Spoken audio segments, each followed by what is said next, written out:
Hello മക്കളെ, welcome back to learnino. So KTU BTech first ഇയേഴ്സിന് വേണ്ടിയുള്ള ഒരു എക്സ്ക്ലൂസീവ് വീഡിയോ ആണ് കേട്ടോ ഇത്. അപ്പൊ നിങ്ങൾ ഈ വീഡിയോ മുഴുവൻ കാണണം, എന്നിട്ട് നിങ്ങളുടെ ഒരു ഇൻസൈറ്റ് എന്താന്നുള്ളത് ഒന്ന് കമന്റ് ചെയ്യണം. കാര്യം എന്താന്ന് വെച്ച് കഴിഞ്ഞാല്, ഇപ്പൊ നിങ്ങൾക്ക് ക്ലാസ് ഒക്കെ തുടങ്ങി, നിങ്ങളെ സിലബസിലേക്കും അതുപോലെ തന്നെ ആ ഒരു കോളേജ് ലൈഫിലേക്കും അതേപോലെ അക്കാഡമിക്സിലേക്കും ഒക്കെ ജസ്റ്റ് കയറിയിട്ടേ ഉള്ളൂ. പക്ഷെ അപ്പൊ തന്നെ നിങ്ങൾ അറിഞ്ഞിട്ടുണ്ടാവും എക്സാം ഡിസംബർ ലാസ്റ്റ് ജനുവരി ആയിട്ട് ഉണ്ടാവുന്നുള്ളത്, അതായത് end semester exam, first sem exam. അപ്പൊ ഈ ഒരു 3 മാസം കൊണ്ട്, ഒക്ടോബർ നവംബർ ഡിസംബർ കൊണ്ട് നിങ്ങൾ ഒരു യൂണിവേഴ്സിറ്റി എക്സാം എഴുതാൻ പോവുകയാണ്.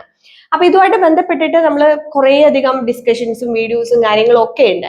അപ്പൊ ഇതിൽ കുറേ സ്റ്റുഡൻസ് നമ്മളുടെ അടുത്ത് ചോദിക്കുന്ന ഒരു കാര്യം എന്താണെന്ന് വെച്ച് കഴിഞ്ഞാൽ, മിസ് എക്സാം ഓറിയന്റഡ് ആയിട്ട് പഠിക്കാനുള്ള ടിപ്സ് പറഞ്ഞു തരുമോ എന്നുള്ളത്. അതായത് ഫസ്റ്റ് ഇയറിലുള്ള കുട്ടികളാണ് കേട്ടോ ഇത് ചോദിക്കുന്നത്, എക്സാം ഓറിയന്റഡ് ആയിട്ട് പഠിക്കാനുള്ള ടിപ്സ് തരുമോ എന്നുള്ളത്.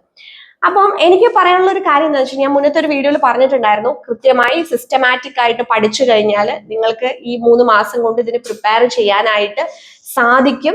ഹാർഡ് വർക്ക് ചെയ്യണം എന്നൊക്കെ ഞാൻ ഒരു വീഡിയോയിൽ പറഞ്ഞിട്ടുണ്ടായിരുന്നു. അപ്പൊ അതിനോടൊപ്പം പറയാനുള്ള ഒരു കാര്യം എന്താന്ന് വെച്ച് കഴിഞ്ഞാല്, നിങ്ങൾ പരീക്ഷയ്ക്ക് വേണ്ടി എക്സാം ഓറിയന്റഡ് ആയി അല്ലെങ്കിൽ ചോദിക്കാൻ സാധ്യതയുള്ള ചോദ്യങ്ങൾ മാത്രം നോക്കി പഠിക്കുന്നത് കൊണ്ട് തെറ്റില്ല.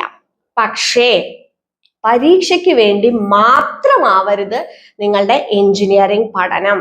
അതിനുള്ള കാരണം ഞാൻ പറയാം. ഒന്ന്, പ്രത്യേകിച്ച് ഈ പ്രോഗ്രാമിംഗ് പോലെയുള്ള സബ്ജക്റ്റുകളൊക്കെ ഇപ്പൊ മെയിൻ ആയിട്ട് ഗ്രൂപ്പ് എക്കാര്, കമ്പ്യൂട്ടർ സയൻസ് ആയിട്ട് റിലേറ്റഡ് എടുത്തവരും ഇനി മറ്റുള്ള ഗ്രൂപ്പുകാരാണെങ്കിലും ഒക്കെ തന്നെ, നിങ്ങൾ എക്സാമിന് വേണ്ടിയിട്ട് നിങ്ങൾ ഈ പ്രോഗ്രാംസ് കുറെ ബൈഹാർട്ട് ചെയ്ത് പഠിക്കുന്നു, ഇതൊക്കെ തന്നെയാണ് ചോദിക്കാൻ സാധ്യതയുള്ളത് എന്നൊക്കെ വിചാരിച്ചിട്ടൊക്കെ പഠിച്ചൊക്കെ പോയി കഴിഞ്ഞാല്, നിങ്ങൾ 4 വർഷം കഴിഞ്ഞ് എഞ്ചിനീയറിംഗ് ഒക്കെ കഴിഞ്ഞ് ഇപ്പോൾ ഒരു IT ഫീൽഡിലേക്ക് നിങ്ങൾ പോയി അവിടെ ചെന്ന് ഒരു പക്ഷെ നമുക്ക് പുതിയ ഏതെങ്കിലും ഒരു ലാംഗ്വേജ് ആയിരിക്കും പഠിക്കേണ്ടി വരിക.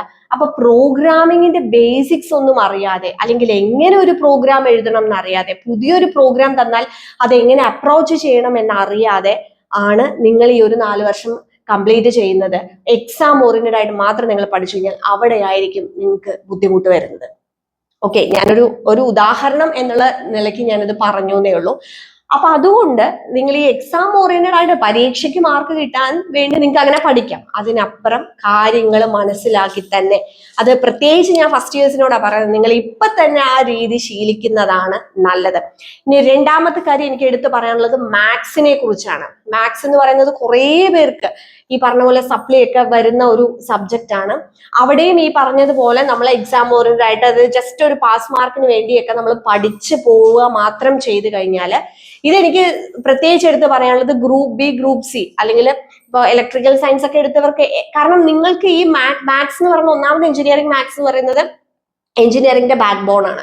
അപ്പൊ നിങ്ങൾ അത് ജസ്റ്റ് എക്സാം ഓറിയന്റഡ് മാത്രം പഠിച്ചു കഴിഞ്ഞാൽ, സർക്യൂട്ട് പേപ്പേഴ്സ് ആണ് നമുക്ക് ഇനി വരാൻ പോകുന്നത്. ഇപ്പോൾ നെറ്റ്വർക്ക് തിയറി ആയിക്കോട്ടെ, സിഗ്നൽ ആൻഡ് സിസ്റ്റം ആയിക്കോട്ടെ, ഇലക്ട്രോമാഗ്നറ്റിക് ഫീൽഡ് തിയറി, അതുപോലെയുള്ള ഇനി വരുന്ന അഡ്വാൻസ്ഡ് പേപ്പേഴ്സിലൊക്കെ തന്നെ നിങ്ങൾക്ക് ഈ പറഞ്ഞ ഫണ്ടമെന്റൽ മാത്സിന്റെ ആപ്ലിക്കേഷൻ അവിടെ വരും.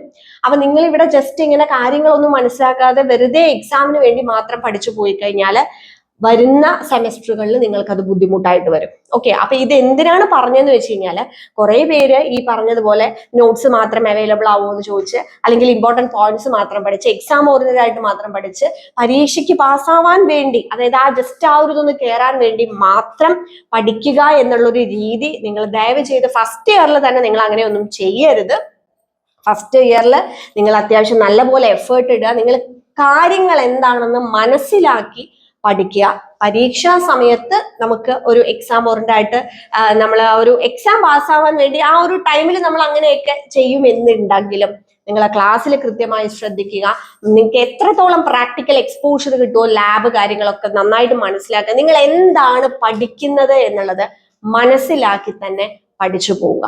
ഓക്കെ, സോ ലേണിനോ എല്ലാ രീതിയിലുള്ള അക്കാഡമിക് അസിസ്റ്റൻസിനും നിങ്ങളോടൊപ്പം തന്നെയുണ്ട്. നിങ്ങൾക്ക് ഏത് രീതിയിലുള്ള ഒരു ഇൻപുട്ടും നമ്മൾ പ്രൊവൈഡ് ചെയ്യുന്നുണ്ട്, നമ്മളുടെ സപ്പോർട്ട് ഉണ്ട്. അപ്പൊ ഒരു കാര്യം പ്രത്യേകം ശ്രദ്ധിക്കുക, ഞാൻ ആദ്യം പറഞ്ഞതുപോലെ ഈ വീഡിയോയ്ക്ക് താഴെ നിങ്ങളുടെ ഒരു ഇൻസൈറ്റ് എന്താണ് ഇതിനെ കുറിച്ച് എന്നുള്ളതൊന്ന് കമന്റ് ചെയ്യുക. Thank you.